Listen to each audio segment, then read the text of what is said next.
And House Speaker Kevin McCarthy is lauding the debt ceiling deal that he negotiated with President Biden and others to avert a potentially catastrophic default that we're out of now. Yeah, the president signed that bill into law over the weekend. McCarthy had touted the bill on Sunday as, quote, the largest cut in American history, close quote. He also responded to criticism that the legislation has faced after more Democrats than Republicans, he's a Republican, voted for it in both the House and in the Senate.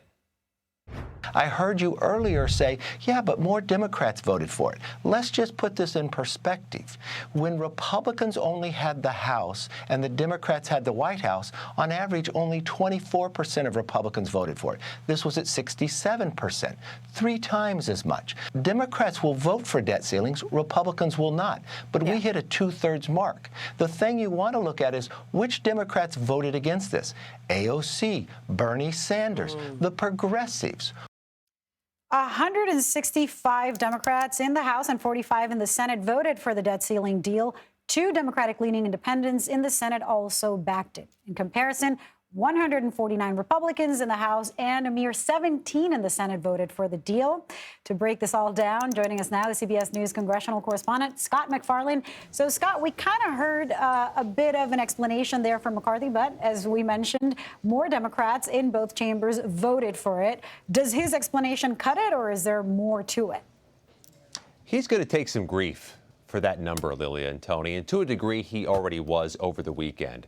I asked Kevin McCarthy as the vote was about to play out if this was a victory or if this was a compromise, and he was unbridled when he said this is a victory for any number of reasons. But for members of the House Freedom Caucus, they say they are deeply concerned more Democrats voted yes than voted Republican, and they said they had assurances that wouldn't happen. Over the weekend, we heard from 2 of them, one on TV, one on social media, Ken Buck of Colorado and Andy Biggs of Arizona, both articulating new criticisms, particularly strong criticisms of Kevin McCarthy.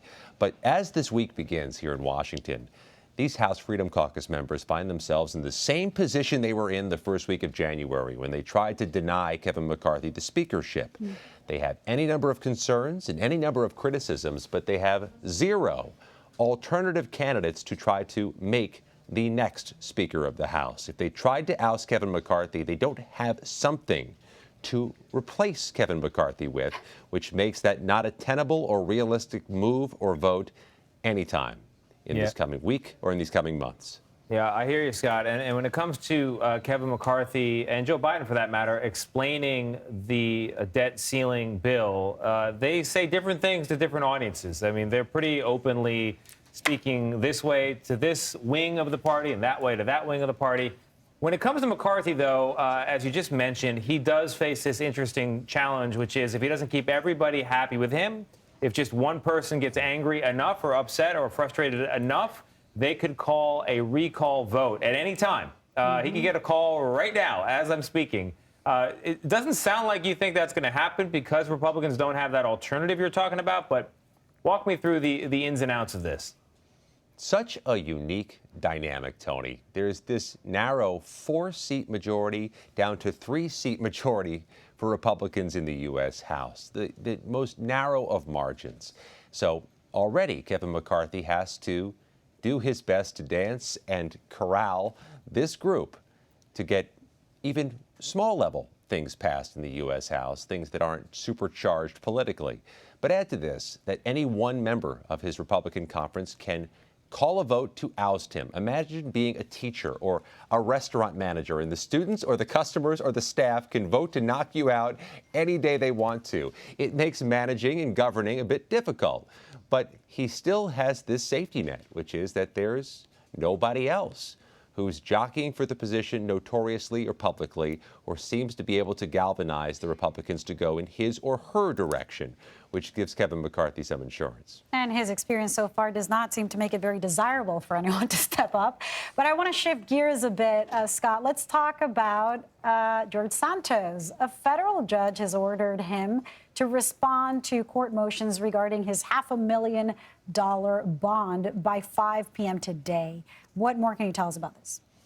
A group of media organizations wants the court to unseal a document, Lilia, that shows who helped post the $500,000 bond George Santos posted to remain a free man after he was charged by the feds in New York.